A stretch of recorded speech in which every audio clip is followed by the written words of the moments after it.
Hey everybody, welcome to the weekly news recap, the 7th to the 13th of October 2024. So, this week, Nintendo released its new hardware. Everyone, I think, assumed was going to be the Switch 2, but no, it's not. It's an alarm clock. Yeah, they did. They had the chance to do something very funny, and they decided to do it anyway. Nintendo Sound Clock Alarmo is exactly what it sounds like. It's a big alarm clock with Nintendo things on it.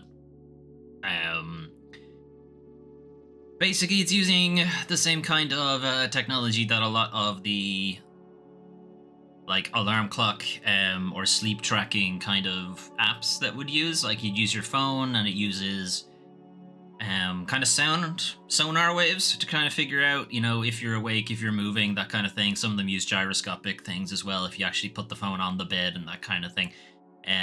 Some of them use your watch if you have one, a smartwatch, what have you. Nintendo Alarmo is going down the sonar wave thing, so it's kind of sending out a sonar wave and kind of checking to see if there's any changes in the ping back like that.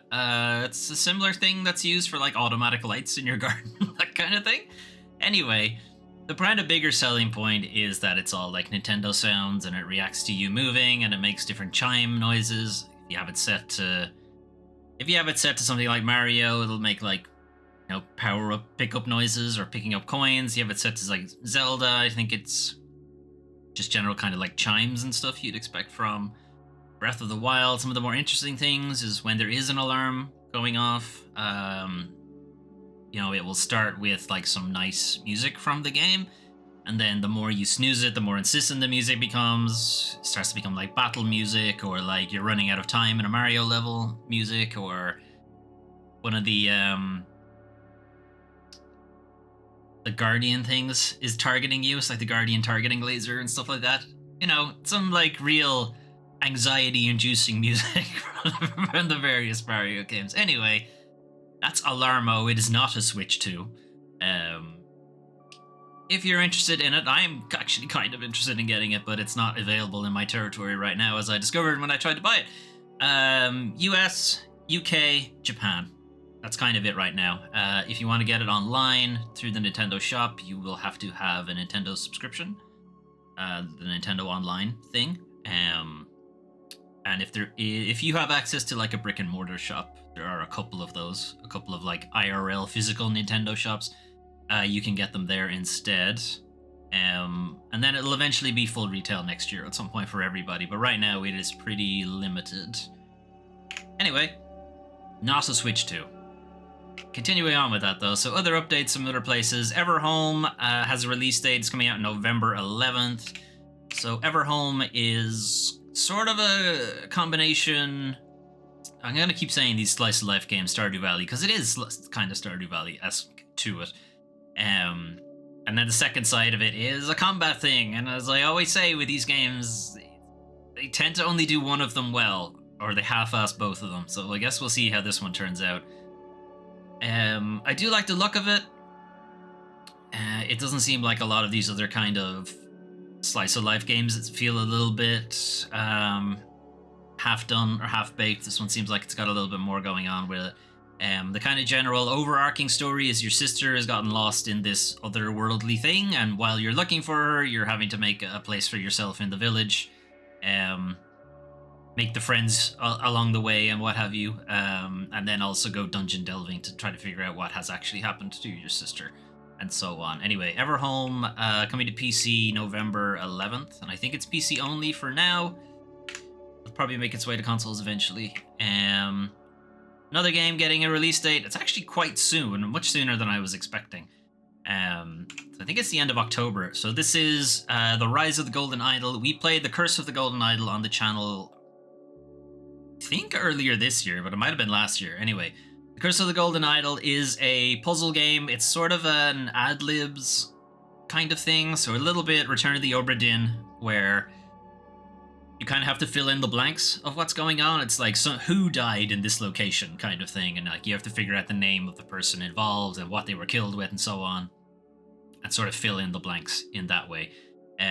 Rise of the Golden Idol is taking the game, or taking the story of the Golden Idol, this cursed thing, into a little bit more modern day. I think it's like 70s or 80s, whereas Curse of the Golden Idol was much earlier, 18th century maybe, something like that. Anyway, Rise of the Golden Idol, I think October. I skipped too far. Let's go back. I didn't realize we were right at the end of it. Damn it. There is a way, I think, to skip like 1 second in a YouTube video, but I don't know what the shortcut is. Anyway, Rise of the Golden Idol, November. So similar time to Ember Home. For Rise of the Golden Idol on basically everything.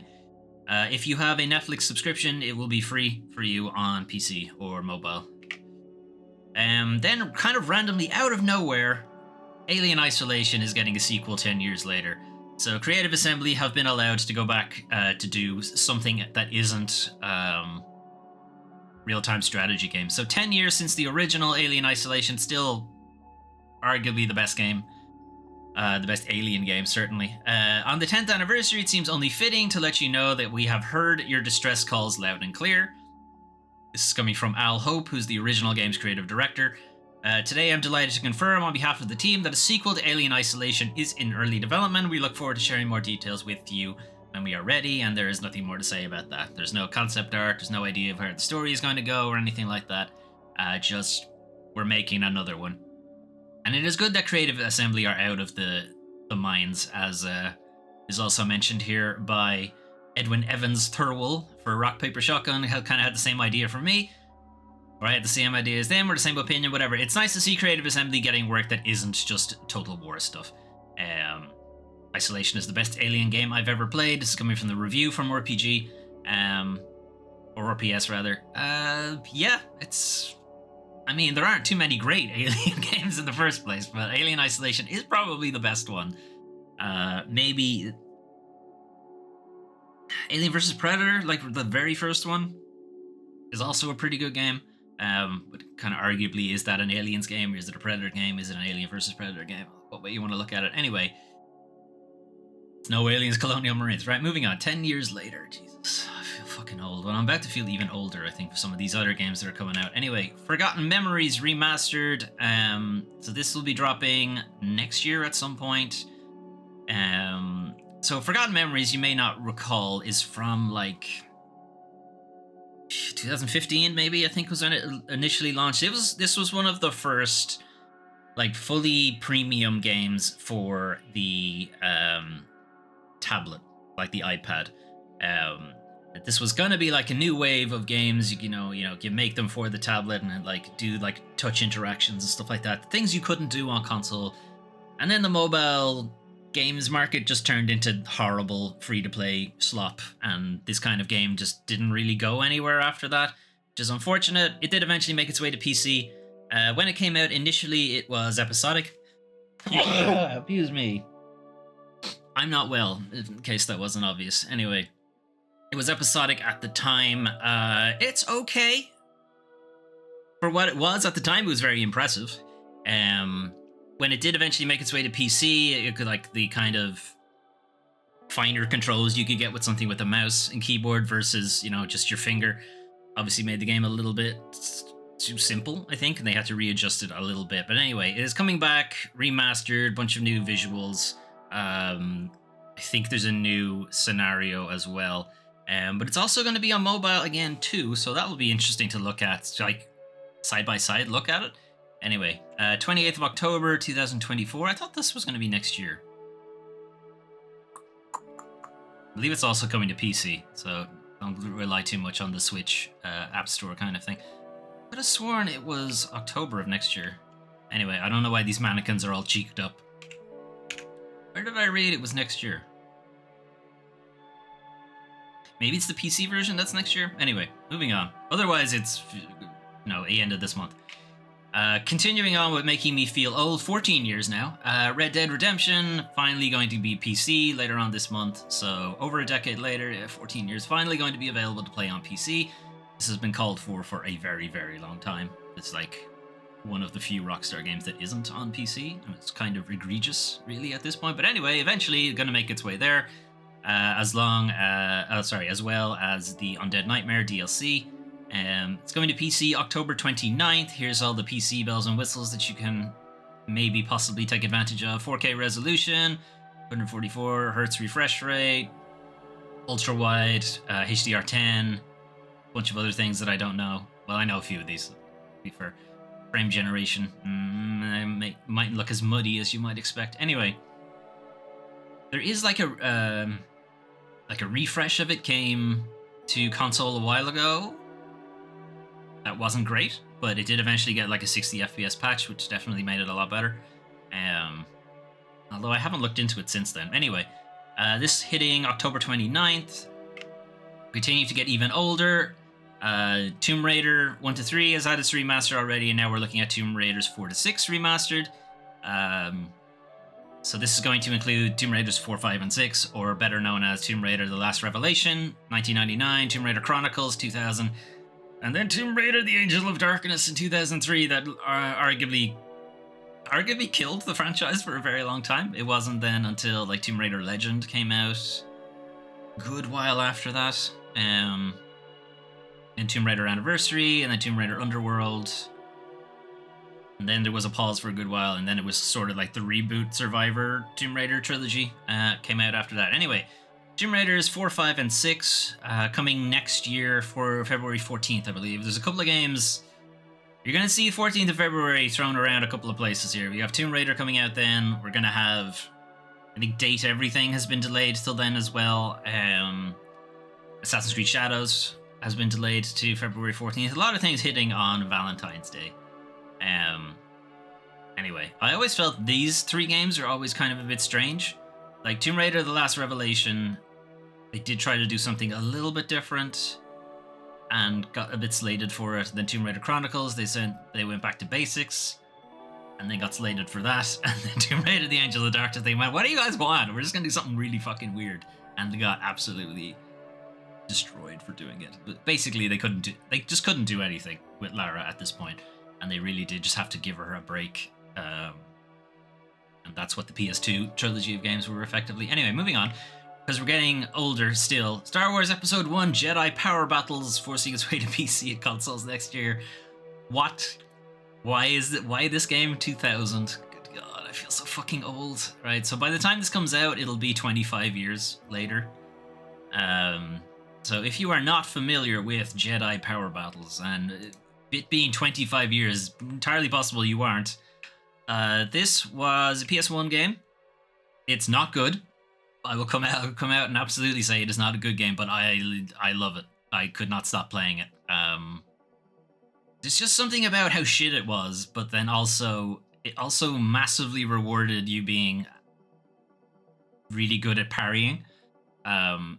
So actually using your lightsaber isn't really what you were supposed to do. You're supposed to parry like laser bolts back at enemies. That was kind of the real point of the game. Anyway, this remastered version coming from Aspyr, who haven't been doing great recently, so hopefully this isn't going to be another one of their not particularly great ports. Bringing back all the old cheats, adding some new characters. They say new characters. They're not necessarily new characters. They're just basically making some of the enemies playable.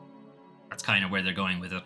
And that'll be kind of interesting to see how the game plays, because if you can't reflect bullets back at enemies, or can't reflect the laser bolts back at enemies, you're going to have a bad time, I think, in the game anyway. 23rd of January for this one. Okay. So a couple of games now delayed. Hotel Barcelona, which is coming from Suda and Swery. It's their 2.5D sort of Metroidvania kind of horror slasher thing coming up. So a side-scrolling slasher movie parody from the Oddball designers Suda51 and Swery has been pushed out to next year, so they can keep polishing it and making it better. The gist of the game, if you weren't familiar with it in the first place, your renowned serial killers from all over the US have descended on the titular Pittsburgh hotel for reasons that are not entirely clear. Your federal agent slash... you've got a bit of a Jekyll and Hyde thing going on, in that your Dr. Jekyll is a federal agent kind of trying to track down these serial killers, and your Mr. Hyde element is that you're also a serial killer. So it's got a bit of a weird vibe to it anyway. We are bug checking the game and we want to keep polishing it and making it better. Ideally, we want to release the game in early 2025. Then talking about ports, possibly down the line, Nintendo Switch port maybe. Maybe AI will port it to Switch for me. It's coming from Swery. I don't think he meant that personally. I think it was a joke. Anyway, moving on. Wonder Stop. This was shown off the Game Awards of last year. This is also going to be delayed. So it's meant to come out this year at some point, but now it's going to be pushed out to next year at some point instead. This is a game about a troubled arena fighter retiring into a life of lapsang souchong, so a life of essentially running a tea house. It was meant to be planned for release sometime in 2024, which is not happening anymore. Reading the tea leaves, it has become clear that Wanderstop needs a tiny bit more time to fully bloom. The new estimate is now early 2025. This is also going to be published by Annapurna Interactive, which we know right now is kind of not a thing currently. So whether that is the reason it was pushed out or whether they do want to work on it further, we're not entirely sure. The game itself is from two different creators who are known for making kind of rug pull type games. So like people behind the Stanley Parable, and we got people behind Tacoma and Gone Home. So we know there's going to be some kind of weird... Well, we don't know, but it's expected there's going to be some kind of weird twist to the game. So talking about the story itself, in real conflict and very much not okay, this is our main character. They wouldn't be magically healed by drinking tea in the middle of the woods, so there's gonna be some weirdness with it. Anyway, Wanderstop pushed out to next year at some stage. And then finally, not delayed, but delisted entirely, Little Big Planet 3 and its DLC will be delisted on the PlayStation Store at the end of this month. So October 31st, if you really want to continue your access to the game and its DLC, you should get that right now. If you already have it, you'll still be able to access it after its removal. This is coming from Media Molecule themselves, who were the original creators. Little Big Planet shaped us as a studio and remains an important part of who we are. We are and always will be forever grateful for it and the incredible community it has inspired. Media Molecule were not the developers behind Little Big Planet 3. They were busy working on Dreams at the time, which has itself also been discontinued by Sony. Little Big Planet 3 was by Sumo Digital rather than Media Molecule, and was maybe not quite as good as it could have been. Still decent. Still a decent game. And still a decent game creation engine. Anyway, the servers for Little Big Planet 3 were shut down earlier this year, temporarily, and then not so temporarily. It's now indefinite. It was suspected at the time that there was some kind of... not hack exactly, but some kind of compromise to the server that's basically made it to the point that they can't put it back up without massively compromising the whole thing, so they haven't been able to figure out a way to do it, so it's just going to be taken down entirely. Anyway, you'll still be able to play it offline. It also should be pointed out that the DLC for Little Big Planet 3 is usable in things like Sackboy's Adventure and stuff like that, so it does have a cross-game usages if you're into that kind of thing. The DLC from Little Big Planet 1 and 2 is also usable in Little Big Planet 3, and so on and so forth. So keeping that in mind, it is currently available through the PlayStation Plus catalog thing, but that will be ending in October 15th. It'll be leaving the catalog then. So if you want to get it, you're going to have to buy it, basically, at that point. And I'd encourage you to do so. Moving on. Free games from Epic this week. Empyrean Galactic Survival is kind of a No Man's Sky on a budget. And No Man's Sky was already on a budget, so even further on a budget. It is a kind of galaxy survival type thing. You can hop from planet to planet. There are a lot of planets to hop through. Whether it's a procedurally generated thing or if it's a completely randomly generated thing for the planets, not entirely sure. It does look like, No Man's Sky on a bit more of a budget than usual. Anyway, that is just the vibe I'm getting from it. Maybe it's not. Maybe it's a little more stable version even.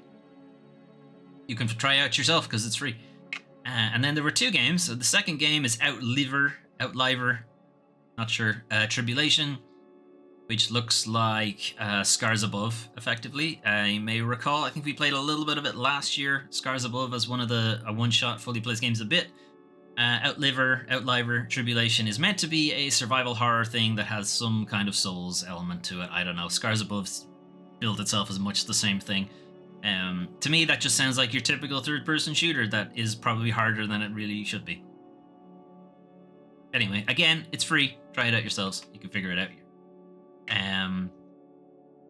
Middle of the month, so the PlayStation Plus game catalog will be getting refreshed. So also keeping in mind that Little Big Planet 3 will be leaving when this refresh hits. So this refresh will hit on Tuesday at some stage. Anyway, game catalog. So this is for the PlayStation Plus Extra and PlayStation Plus Premium end of things. So it's the higher tier subscription. So Dead Island 2, pretty good reviews. This is kind of a zombie. It's like a first-person zombie melee thing, set in, I think, Hollywood, California. You're stranded there. There's zombie situations. Doesn't take itself particularly seriously. It's a bit tongue-in-cheek. It's got pretty good co-op vibes going on as well. Decent. 2 Point Campus is like 2 Point Hospital, but on a university. Not quite as good as the hospital version, if I'm being honest, but it's still a decent simulator game. The Dark Pictures, The Devil in Me is their latest one, since the Season 2 hasn't started yet, and I believe it's the only one that we haven't played on the channel. Oh, sorry, I did. I played a single playthrough of this. We haven't done a co-op run of this game yet. See if we can get around to that. Anyway, The Devil in Me is maybe their second best one. I still would say House of Ashes is their best one, but Devil in Me is probably their second best one. It also had a bit of an inventory aspect to it. There's a little bit more of like puzzle elements. Items you picked up or didn't pick up might affect the outcome of some of the game and that kind of thing. It was interesting, and it's, I think, somewhat of a prototype for where they're planning to go with their Season 2 stuff. So that might be interesting to check out. Gris is from Nomada Studios, I think is the name of the developer. Their next game, Neva, N-E-V-A, is coming out pretty soon. So Gris is kind of an appetizer, if you like. If you like Gris, you'll probably like Neva. I liked Gris. I thought it was really good. It's sort of this emotional, coming to terms with grief thing, but it's also a pretty decent platformer game. Gruz is a serene. Okay, it's a typo there. It's pretty funny. Return to Monkey Island is a real kind of Nutella, I think, for Monkey Island fans. Some people really liked it, some people really didn't. I liked it. I think some of the characterization of Guybrush I wasn't entirely on board with, but it's a little bit cynical, but otherwise I think I enjoyed the game.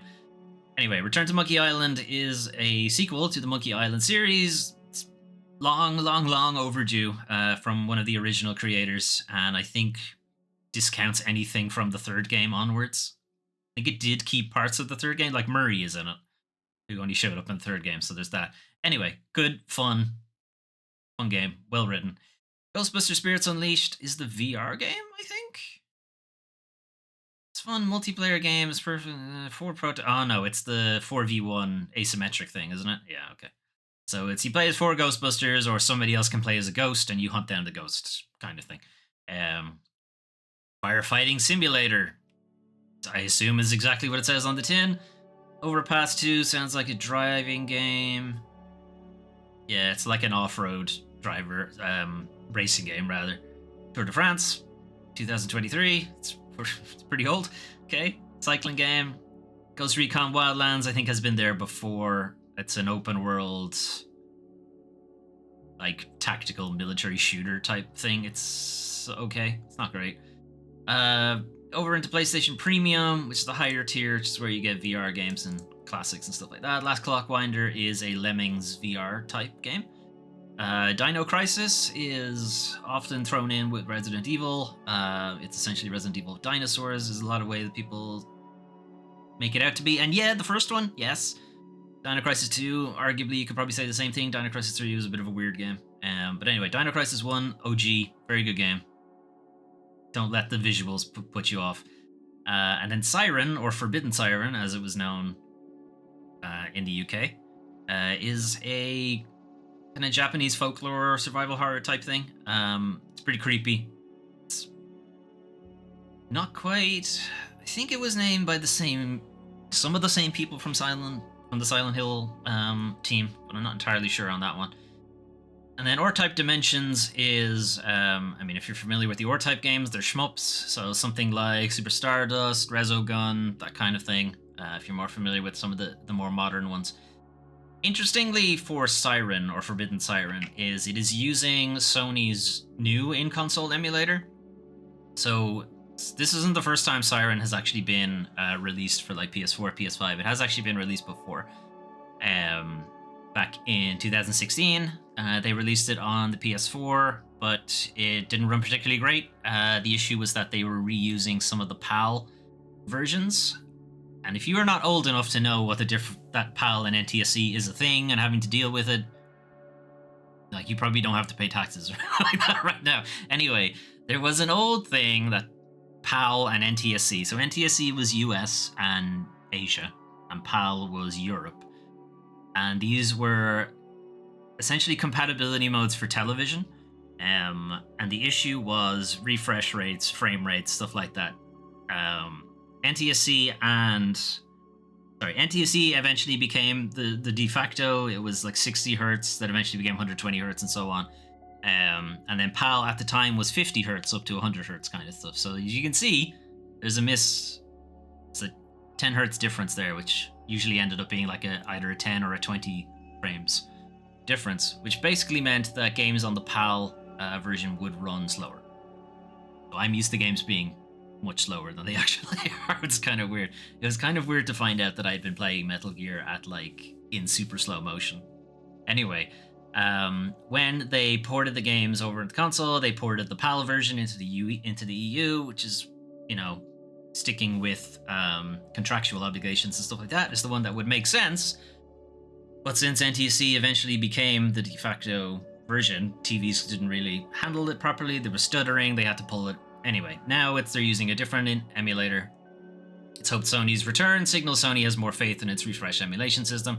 What's really frustrating is that this is fixed.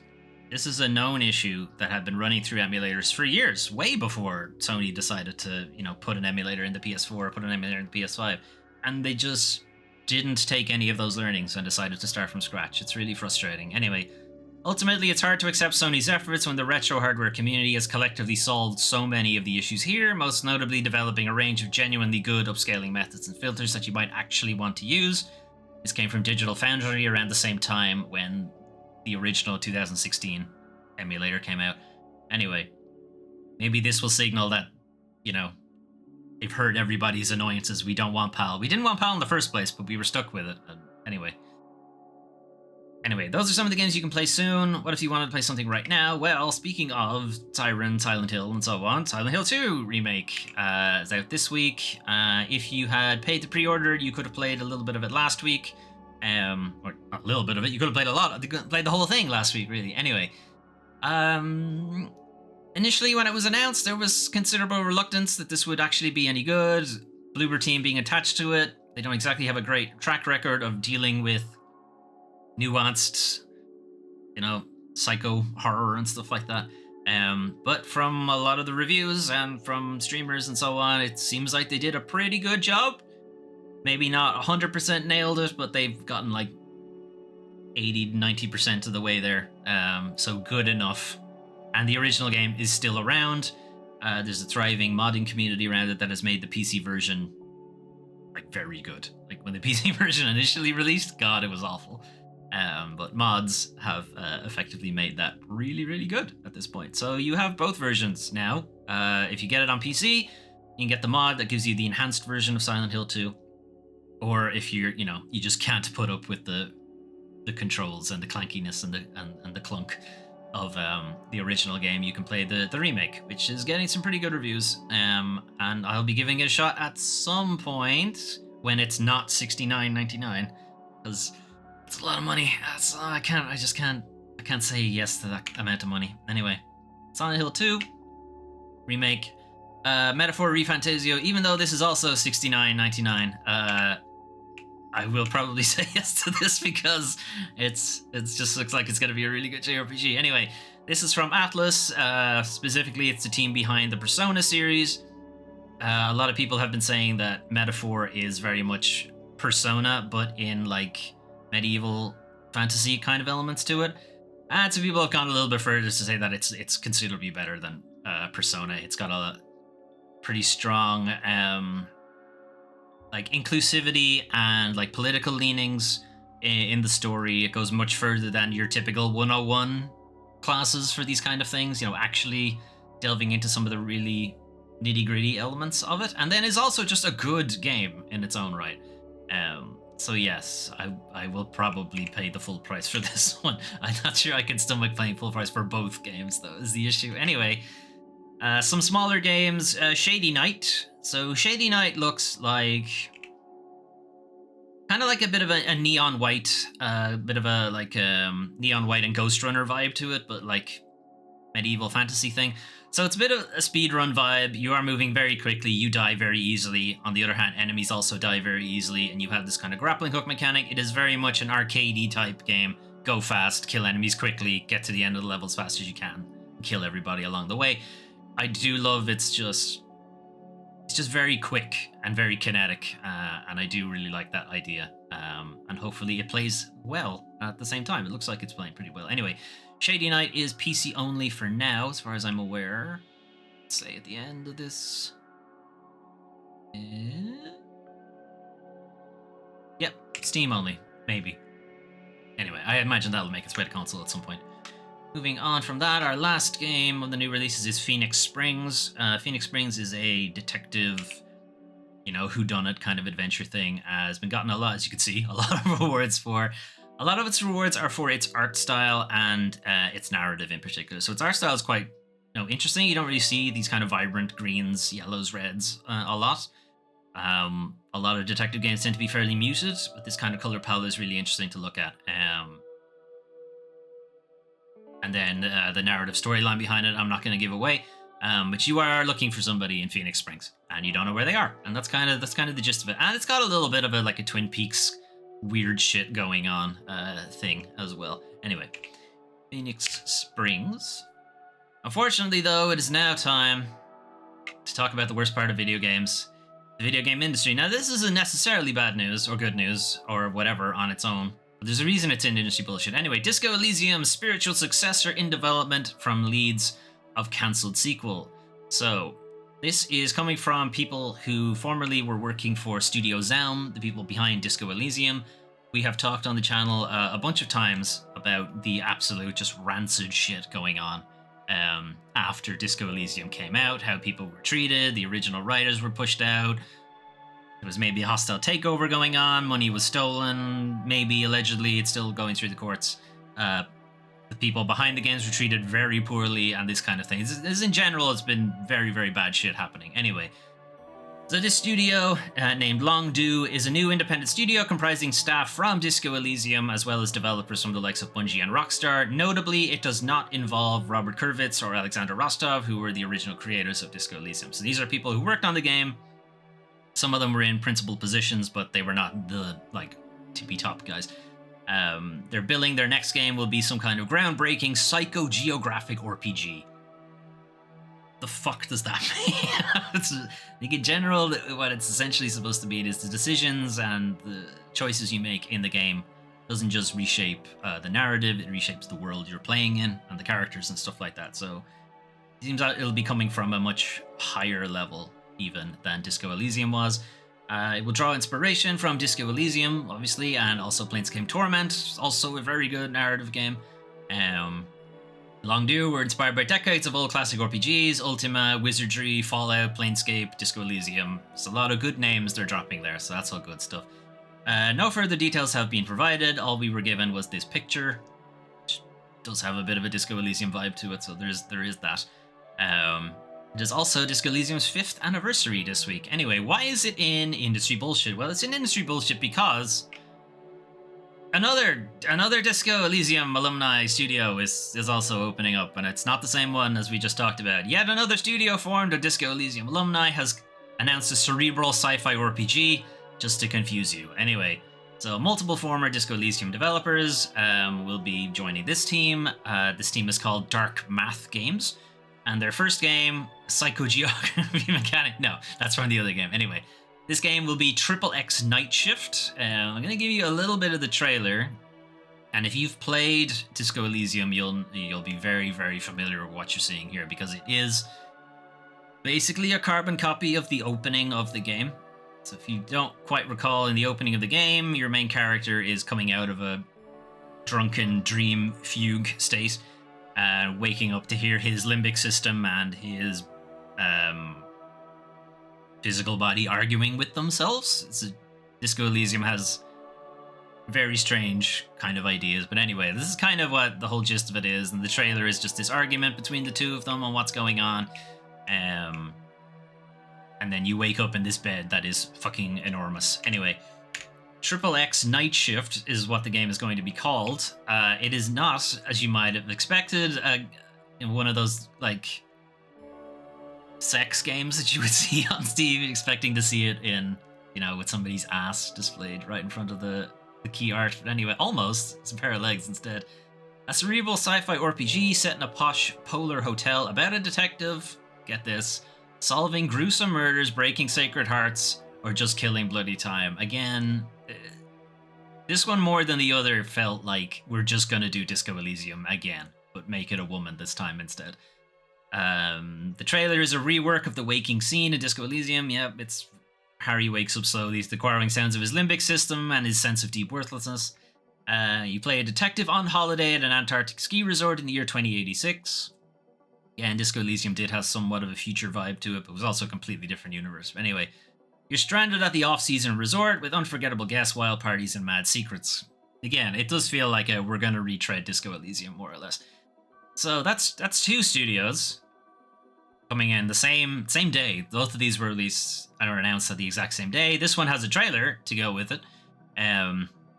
But wait, there's more, because there's a third Disco Elysium studio launching again. There's all of these announced in the same day, within like an hour of each other or something. Disco Elysium writer launches third Splinter developer, Summer Eternal. Now this one has even less to show than the other two.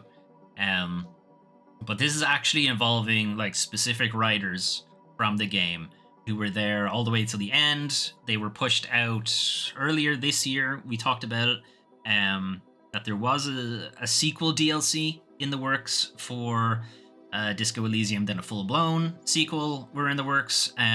Studio Zam shut down all of those things and pushed these people out, so we don't really know what the hell's going on there. So in the meantime, Argo Tulik and Olga Moskvina are working together now to make a new game, effectively. So co-founded by Disco Elysium writer Argo Tulik, Summer Eternal is an art collective RPG studio, which is what Studio Zam was supposed to be in the first place. And their mission is to gather other disco writers and some new blood to create a liberating space for us and other veteran RPG developers to finally collectively start innovating again in the game space. They basically want to go back to what they were doing before corporate interests got involved and all that shit started happening. Other prominent disco staff include writer Olga Mosmina, voice actor Lenval Brown, principal writer Dora Klinzik, senior concept artist Anastasia Ivanova, and graphic designer Michael Oswald. So there's a lot of people who worked on the game in pretty high positions. Dora Klinzik and Argo Tulik were like main writers, and I think Dora did a lot of work on the Final Cut specifically, some extra stuff there, got that out the door, ended up being like head of the project or something like that, or that might have been Olga, I'm not sure, one of them anyway. And talking about Summer Eternal itself, it's involving cooperatives with not only full-time workers but also freelancers and part-time collaborators, and even player ownership of the game studio. So they really very much want to go back to the social collaborative co-op thing that Studio Zam was built as, that Disco Elysium was initially envisioned as, again, before the weird corporate takeover thing happened. Do it fresh from the start, but this time let's not fuck each other the moment the checker flag drops. So that's good. At least they've got that going. When they were asked about the other two studios that were opening up, they're like, hey, that's cool. Wish them well. There is a space for them here if they want to, collaborate again and so on. So 3 different studios because of how just rancid Studio Zam has ended up becoming. So anyway, that's why it's an industry bullshit and not in updates. Anyway, moving on. So another article or another report coming out about Roblox being just a terrible fucking place for everybody in general. So this is coming from a Wall Street short selling firm. So keeping in mind that a short selling firm is basically betting on a company doing shit so they can short them and make money on it. So do, again, grain of salt for their report on why Roblox is shit. Anyway, It's been alleged that they are misleading investors, that the daily player counts and their engagement statistics are massively inflated, and then also pedophiles everywhere. Anyway, Roblox's content moderation system is failing to keep children safe and to stop adult content circulating. There's a bunch of reports and examples, and them going undercover, pretending to be 13 years old, and there's stuff happening. Anyway, one of the stuff they're pointing out is that there's a couple of different Roblox experiences, which is games essentially in Roblox, that are named after Jeffrey Epstein and P. Diddy, which is anyone who has either kids at that age or is engaged with kids around the Gen Alpha thing of this is like Diddy parties and like Epstein things, and like it's kind of a joke more than anything else. But at the same time, the child sexual abuse images are being openly distributed, so there's like, yes, it's a joke, but at the same time, it's also not a joke. But anyway, Roblox's share price tumbled 4.6%. Again, Hindenburg Research are a short-selling firm. This is exactly what they wanted, so they could, undercut it. But at the same time, if the stock goes back up, they lose money. So they want to make sure that what they're saying is actually true, but do keep in mind they benefit from this being true. Anyway, the claim is that Roblox insiders have cashed out $1.7 billion in stock while reporting losses each quarter, which is interesting, and that player engagement statistics, player numbers, and so on are inflated by as much as 42%. This is considerable. Anyway, alleging that users can have multiple accounts, there are obviously bot accounts and so on that are, hugely inflating the engagement metrics and what have you. The other issue is that it said that Roblox has two different sets of books. There's two different sets of statistics. So they have the internal statistics that actually has the real player account number, which obviously subtracts things like bot accounts and people having multiple accounts and banned accounts and stuff like that. And they use that to make their business decisions. But then there's this other number that includes all of those things that makes it seem like they have way more users. And that's the number they give to their investors. They pointed out that there are a bunch of tools out there that allow people to use 20 accounts all at one time. And then going back again to say that Roblox is a bit of an X-rated pedo hellscape, exposing children to grooming, pornography, violent content, etc., etc. That's not news. It's not great. It's awful, but it's not new. We know this. Roblox itself has reported like tens of thousands of instances of it. They're working on it, but content moderation at scale is next to impossible without just shutting the whole thing down. This is kind of, maybe there's a suggestion that you should maybe do that, because an issue that they did point out is that former employees with Roblox talking about, why the content moderation is so difficult, is that compromises to protect child accounts means limiting users' engagement. Limiting engagement means hurting your metrics. Hurting your metrics means lack of investment. So again, money becomes the issue. Researchers at what's the name of the company again? Hindenburg? Not Hindenburg. That's a bit too on the nose. What was the name of the company? No, it is Hindenburg. Okay, we're going very much on the nose with it. Anyway, again, this is them saying that like they made an account where they were specifically under 13, but they were still personally witnessing child sex abuse images being openly traded and so on and so forth. So, not great. For Roblox part, they did respond. And they gave a bit of a, if you read the, the asterisks and the small print of our investor protocols or what have you, we do tell people that, the numbers are subject to, fraud and what have you. But some of it maybe is an overstatement of daily active users, but they don't say that the overstatement is 42%, which is kind of significant. Anyway. Water is wet, sky is blue, Roblox is awful. Anyway, moving on.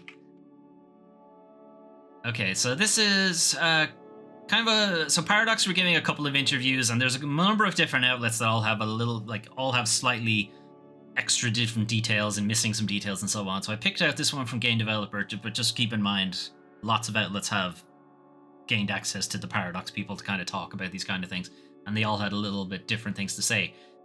But they all generally had the general gist of Paradox leaders kind of got high huffing their own farts and made a bunch of decisions that haven't turned out particularly well for them. Paradox leaders say overconfidence led to undisciplined decision making. So Paradox has had a number of high-profile missteps, which we've covered a few times on this channel. They had to scrap Life by You, which was their allegedly Sims competitor that never made it out the door. The Lamplighters League, they said, failed to meet expectations despite getting really good reviews.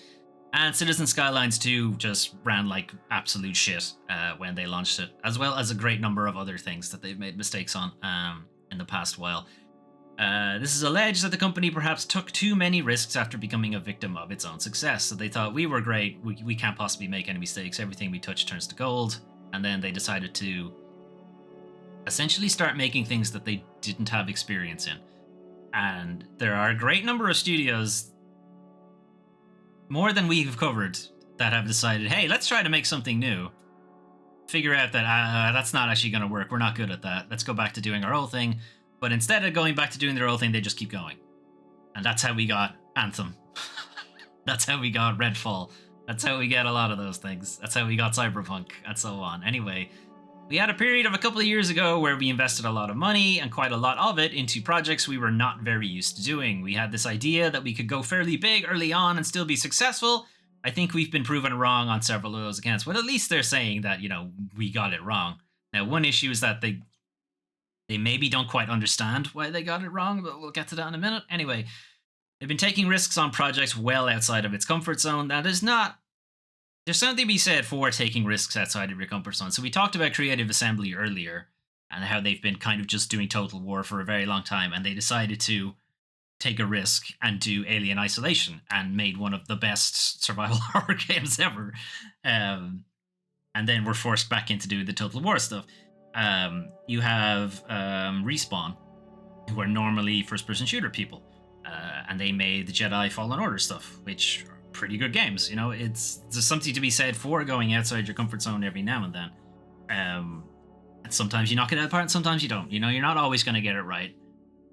The issue really is when you pump so much money into it that when you get it wrong, it almost kills the whole studio. That's the real issue. Now, they did eventually come around to the right answer, which is start small, stay small on these kind of, risky things. Limit your risk and not go, let's dethrone The Sims.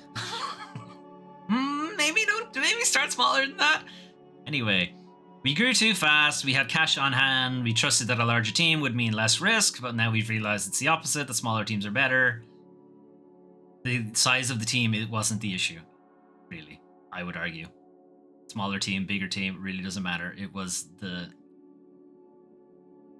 incredible ambition you had for some of these games. Anyway, when those risks don't pay off, we torch both the project and the studio. No, that's not what they said. I linked those two together.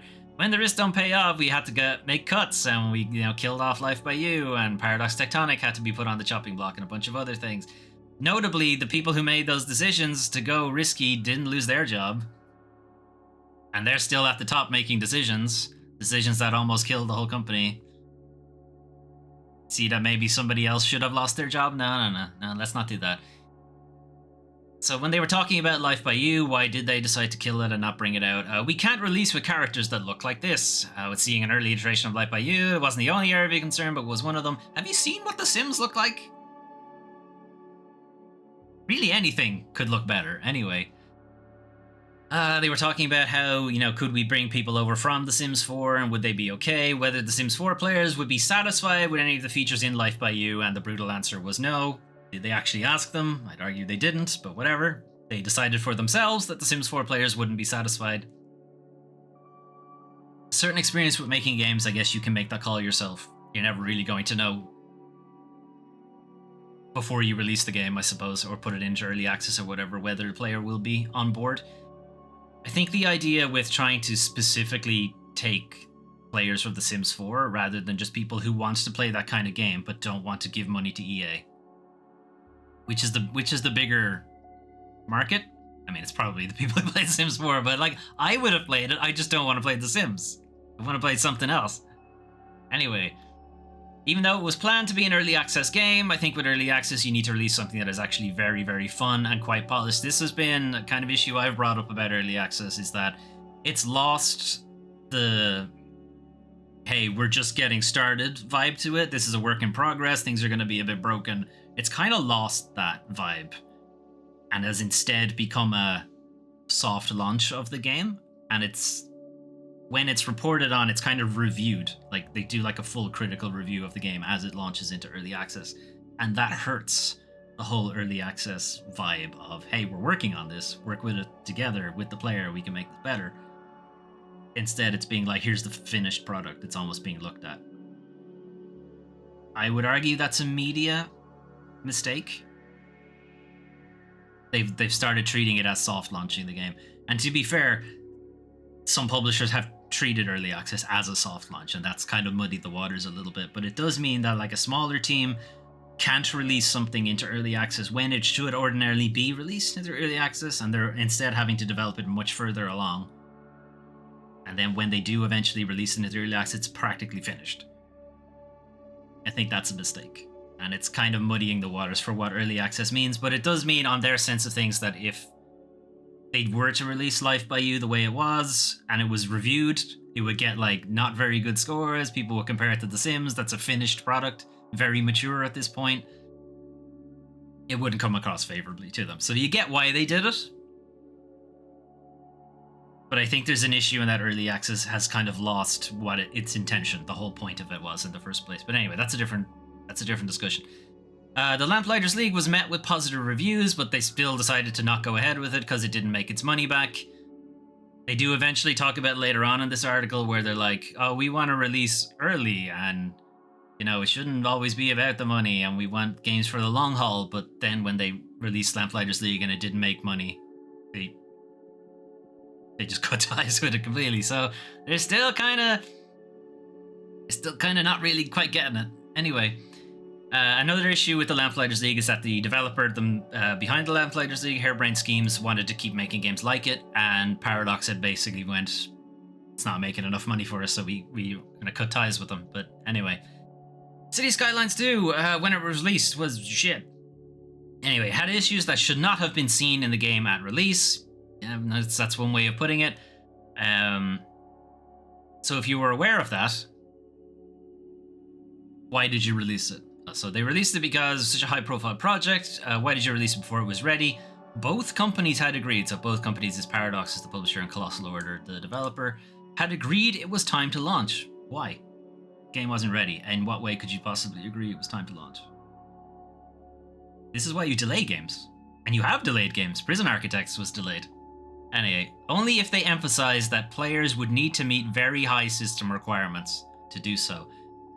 And they would say that was a mistake. It was a mistake because nobody heard that bit. All they heard was City Skylines 2 was out. Anyway, that's what happened. Nobody heard the bit where you need to have a very high NPC for it to be good. All they heard was, hey, City Skylines 2 is out. Cool, I'm going to buy it. Hey, this runs like shit. Anyway, and then it also transpired that even if you did have a high-level PC, it still didn't actually work that great. Anyway, the value of player feedback and going to market as early as you can, because a game is a painting in a sense. When is the painting done? Well, when you stop painting it and you get feedback on it. Then do you go back to paint it? Then it's not done. I don't get where he's going with this. Anyway, a video game is not a painting. A video game is a book. Book is written. It's done. Or if it is a painting, it's the painting after you've signed it.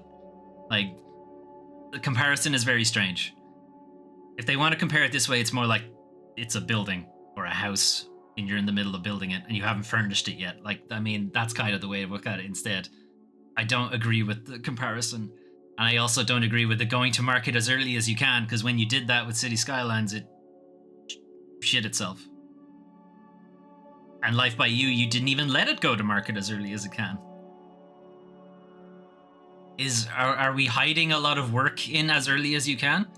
Does as early as you can mean basically when it's already finished?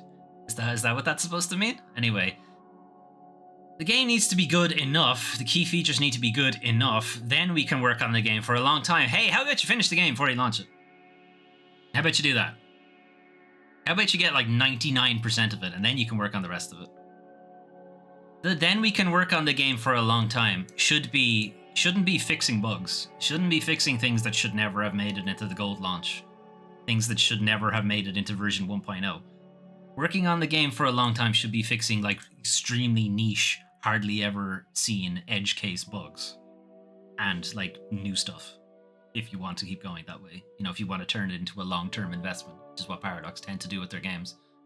Not, hey, if I literally click continue, the game crashes. Like, that's not the stuff that should make it into your 1.0. Paradox is in the habit of making games for the long haul. Citation needed on that one. I think it's in the habit of shitting stuff out and fixing it afterwards. Developing video games with longevity in mind requires deep collaboration with the players. You're not going to get much collaboration if you never release the game, or when you release the game, the players can't play it. You're not going to get much collaboration beyond I can't get past the main menu. Anyway, we used to be quite good at it. Yeah, okay, arguably, sure, older Paradox was decent at that kind of thing. So the argument for why we're not good at it anymore, Paradox losing its knowledge share. That's a really interesting way to say we fired people. We fired people who knew how to do the thing. We laid off people who knew how to do the thing. Anyway, pre-production needs to be longer and better executed, but also release the game as soon as you can. Pre-production needs to be longer than ever, but also never launch into early access, which is pre-production, but okay. Anyway, that's not true. Early access isn't pre-production. Early access is end of production, I suppose. Anyway, talking about these kind of things, failing on projects and what have you, the teams, they'll probably survive such a scenario, probably, because that's a worrying word to have in there. Probably survive, or they won't, and we'll lay them off, and now they're out of a job. But we get to keep our jobs because we own the company. Shitheads. If Paradox has forgotten what is really hard about making games after years of success, it hasn't forgotten it so much as you've laid off the people who knew how to do the job. Anyway, now that they've failed at a bunch of things, they've decided we're going to stay more where we are competent, we're going to keep the things small and build from there. You'd say you should probably have done that from the beginning. You didn't need to have people lose their job to figure that out. Anyway, moving on. Humble Games calls in Good Games Group for support following restructure. So again, Humble Games sort of went the way, didn't quite go the way of Annapurna Interactive. Annapurna was more of a implosion, whereas Humble Games was more of just destruction entirely. So Humble Games is the publishing arm of Humble Bundle. It was originally owned by the same umbrella company, Ziff Davis, who own IGN and a bunch of other things. They were shut down a while ago and laid off the entire staff. There were some issues for games that were supposed to still be getting publishing support from Humble Games. They weren't able to actually access the back end for PlayStation, Xbox to push out updates and stuff like that. It was a whole mess. That mess is continuing. And to kind of help with the mess, they are bringing in Good Games Group. Who are Good Games Group? Well, funny you should ask. Good Games Group are the people who they fired from Humble Games. Basically. It's essentially Humble Games with a different name. And a different people at the top. Because it's not owned by Ziff Davis, but it is working with them. Again, this is a real, you're working with your abuser situation that I don't like. I don't like the vibe from this. Anyway, to further support the previously released titles, this is again another funny way to say we're gonna support the titles we were already supporting when we worked in Humble Games before you fired us. You dickheads. Anyway. They fucked around, thought they could do no problems, and then they had all of this shit happening where developers were like, hey, you're not holding up your end of the deal. Why should we pay you anything? It's like, can we get them back? Yeah, if we come back for like triple the pay. Fuck you. I hope that's what they said. Anyway, moving on. What's going on in the community? So, alright, so this is kind of a weird one. Tekken 8 tournament disaster. Chinese player disqualified ahead of top 8 finish. Throws the scene into turmoil. So this is kind of a weird one. So, Tiger Uppercut, which is an amazing name for a Thailand-based fighting game tournament. Tiger Up, I love it. Anyway, the issue is that a Chinese-born, Chinese-based Tekken 8 player made his way to the top 8. And the problem is that Namco Bandai stipulates the rules for Tekken tournaments, even though they don't officially run this particular tournament. They were sponsoring it, so they had to play by Namco Bandai's rules. Namco Bandai says China's not allowed. Or more specifically, they don't specifically say China is allowed. They are noticeably absent from the number of countries that are allowed to participate, basically is the way to put it. Due to the rules of the Tekken World Tour, he was disqualified, and he was allowed to get all the way to the top 8. It's kind of the real issue here, is that he should have been disqualified from the beginning, and this wouldn't have been an issue. There's a separate issue for why China's not allowed, we don't know. But yeah. The rules basically say that it does not include China as one of its included countries, a bunch of other countries that aren't included either, China being one of them.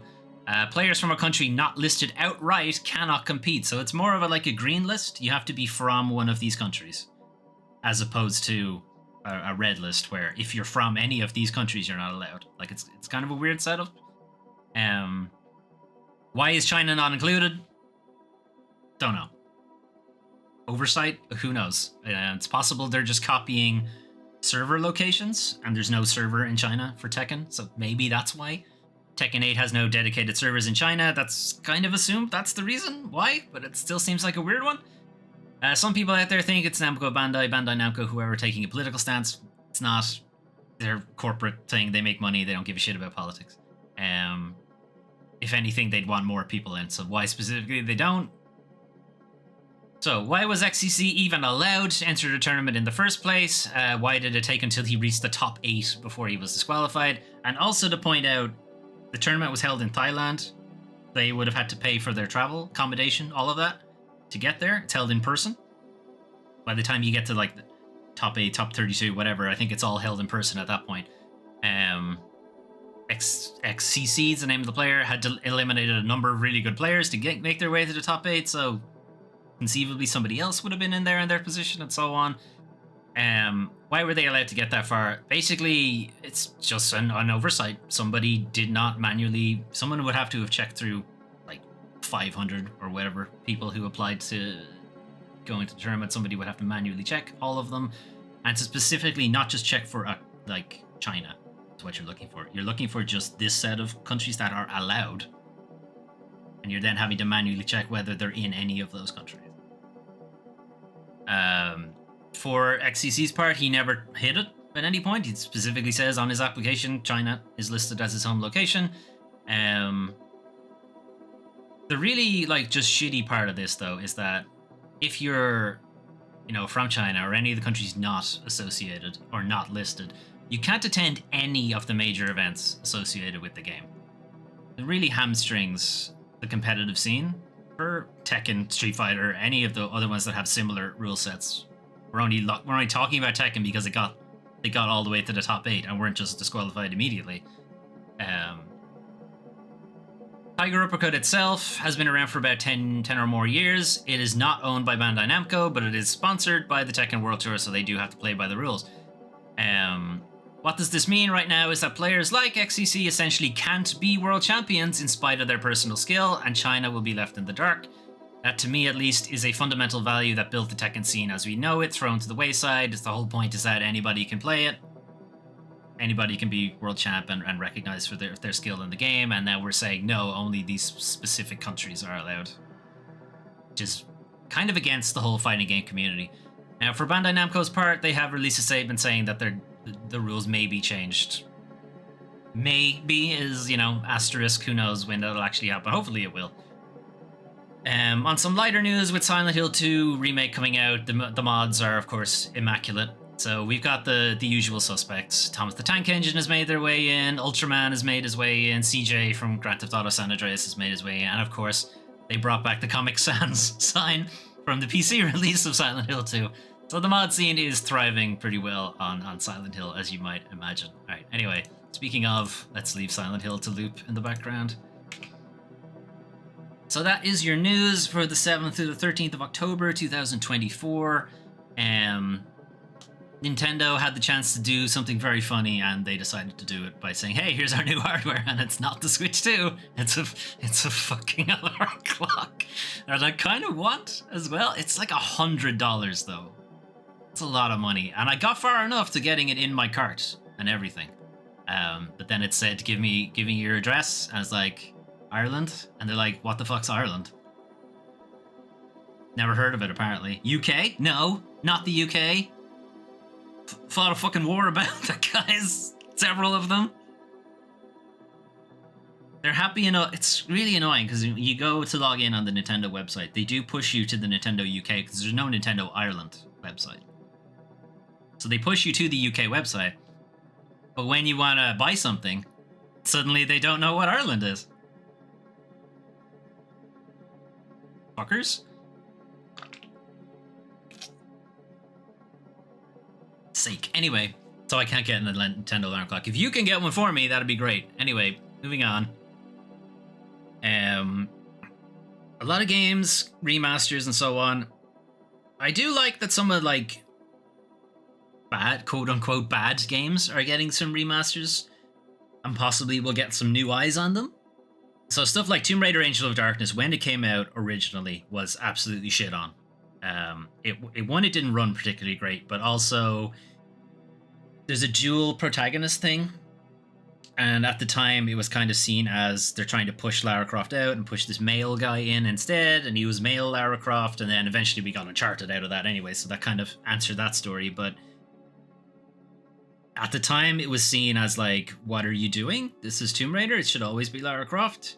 But they have to remember they came after two games where they had also been criticized for either relying too much on Tomb Raider 1, 2, and 3 stuff, or for trying to do something a bit strange with Tomb Raider The Last Revelation. So Angel of Darkness was their attempt to go, look, they're going to complain anyway, and they've gotten tired of Tomb Raider 1, 2, and 3 being kind of somewhat similar, and Tomb Raider Chronicles being, again, a little too similar to those games. So let's just do something weird. And they did, and nobody liked it. So it's hard to tell if nobody liked it because it was so strange and so not Tomb Raider, or just because the game didn't actually run that great. You know, it is actually genuinely difficult to tell. So with the remaster, you know, maybe the running, the technical issues could potentially be ironed out, and we might get something out of that.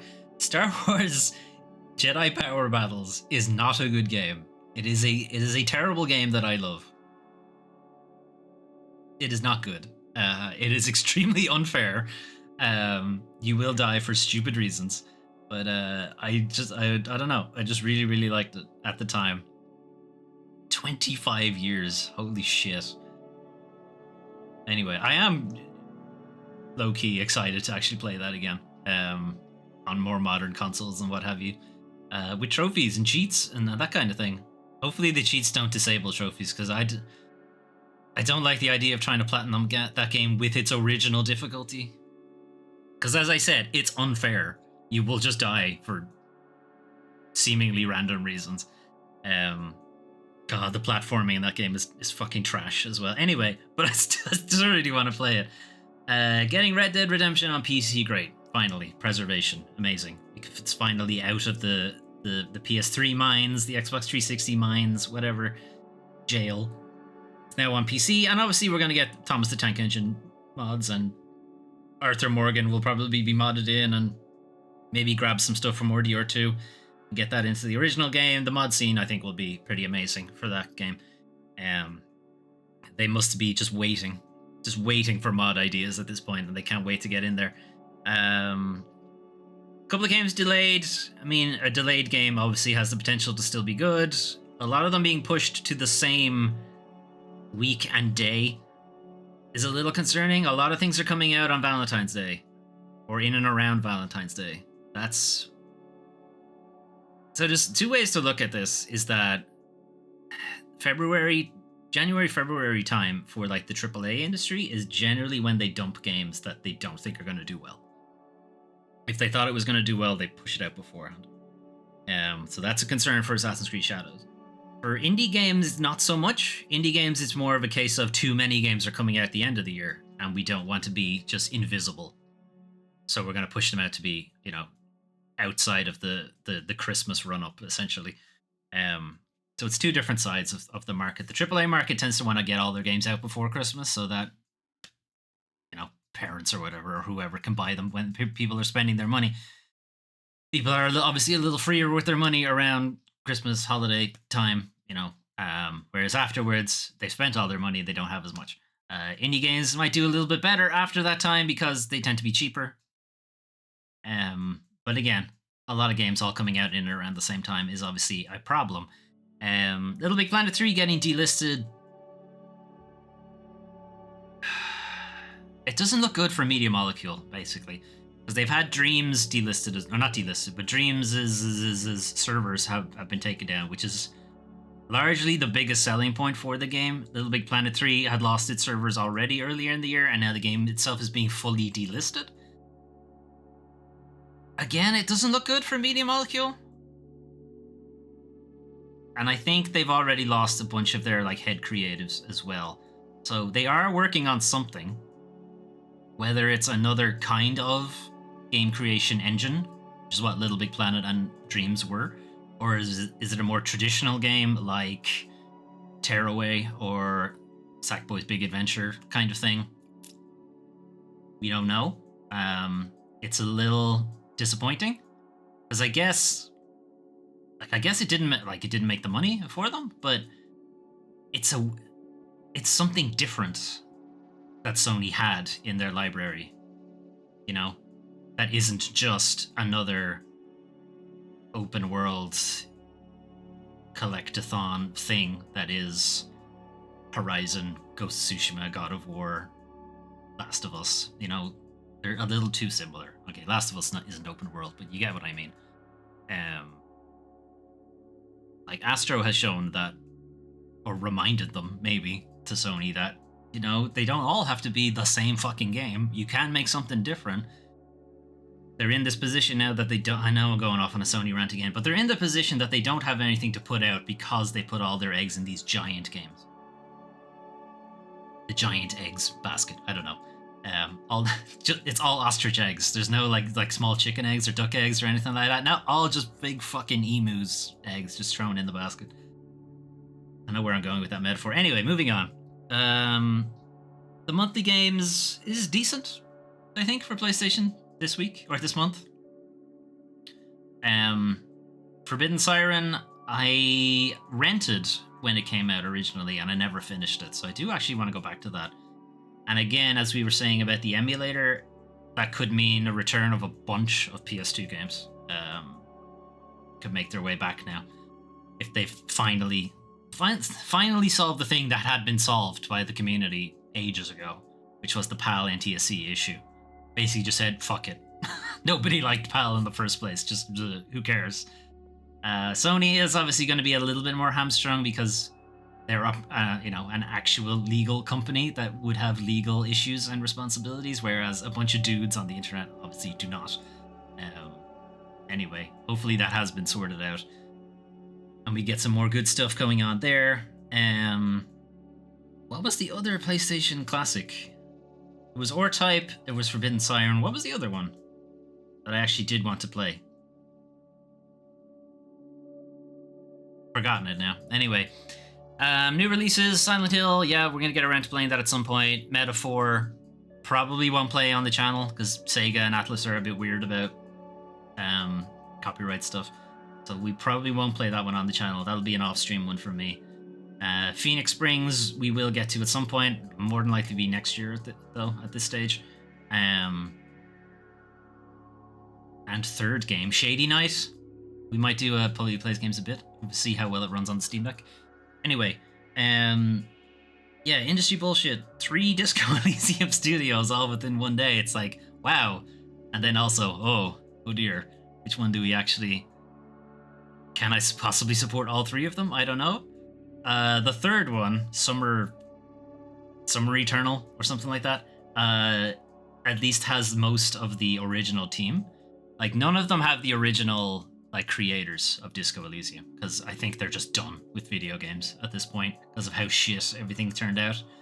But a lot of the people responsible for like the day-to-day of running the studio to build Disco Elysium seem to have gone to Summer Eternal. But they're also the studio that had the least to show.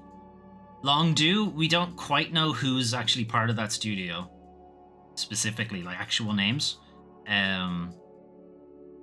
And again, they don't have much to show, but they have some idea of what kind of game they want to make, and they have some artwork to go with it. And then Dark Math Games have the most to show. They have a trailer, they have a name for their game, they have a story, a blurb, plot kind of thing, but that also sounds like almost a copy of Disco Elysium more than rather than it being Disco Elysium-esque, it feels like a copy of it instead. So how to feel about it, I don't know. It's why I put it in industry bullshit, because it's both good and bad, I suppose. Roblox being shit, is anyone really surprised? If anything would affect Roblox now, it would be like investors leaving it, because it's been clear that them having a bunch of content moderation issues hasn't been a problem. Them exploiting children, overseas labor, and so on for their content also hasn't really hurt them. But if it can get investors to suddenly just stop giving them money, maybe that might get them to shape up. Who knows? Paradox maybe possibly starting to turn things around. They've had a bunch of really bad news in the last while, so maybe they're gonna turn it around. Maybe. Still kind of hope Life by You happens again, but maybe smaller this time. If you don't try to dethrone The Sims straight away. Anyway, community things. Yeah, the Tekken the fighting game community in general, as it's gotten bigger, has had growing pains when it hits like official sponsorships. You know, when Capcom sponsors the tournament, when Bandai Namco sponsors the tournament, and so on. There are teething issues around that, but when like smaller community-based ones are still feeling the brunt of it, it's like it's meant to be a community-driven thing. It's not meant to have these weird corporate vibes to them, but it's getting them anyway. It's obviously not a good fit. And the Silent Hill 2 mod community, I can see them bringing across just a bunch of the mods that are already in the original one, and just bringing them across to the remake, and there are some really stupid ones. So I'm quite excited to see how much further that gets fleshed out. Anyway, that's it for the news. Over on the channel, as you've probably noticed, not a lot is happening. I am unwell, as you have probably noticed for this entire stream. And I'm still recovering, both physically and mentally. Physically from an operation I had a while ago, and mentally from just depression and seasonal affective disorder and a bunch of other things. So I haven't really been in the mood for streaming. This might change this week. Steam Next Fest is happening October 14th, October 21st, which is this week, effectively. We have covered Steam Next Fest a bunch of times over the last 2 or 3 years. If you're not familiar, Steam Next Fest is a event that's run on Steam. Play what's next. Choose from dozens of live streams to watch, chat with developers about their games in this week-long celebration, and you get to play demos of a bunch of games that are coming out anywhere between like in the next month or so to like a year from now, 2 years from now.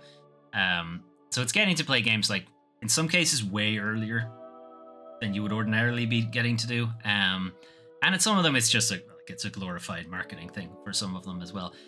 The fun time I like to have with Steam Next Fest is, does it run on the Steam Deck? Because a lot of the time it doesn't, and that's somewhat expected because some of these games are way off. They haven't done their optimization runs or anything like that. So that'll be fun. So we're going to aim for some Thursday or Friday. We'll do a stream. I'll pick out a couple of games and we'll see if does the Steam Deck handle them, basically. So if you see some games on Steam Next Fest, you know, point me to them, point them out to me, either over on the Discord or YouTube, or drop it into Twitch chat, or find me on Twitter or what have you. Discord is the best place to do it. If you're watching on Twitch, !Discord will give you the link. If you're watching on YouTube, it's in the description of this video. Anyway, that's all I really have planned for next week. We might do some more streams elsewhere if I get the bug again. Yeah, I understand it's been a while since I've done a proper stream that isn't one of these news things. Trying to get back to it, but there's a lot on my plate right now. That's all I'll say. Anyway, I'll try. Will I be successful? Who knows? Anyway, that's it from me for today. Thanks for keeping me company. If you are lurking in the background, it's appreciated. If you're watching on YouTube, also give me the thumb. Give me the thumb in the bum.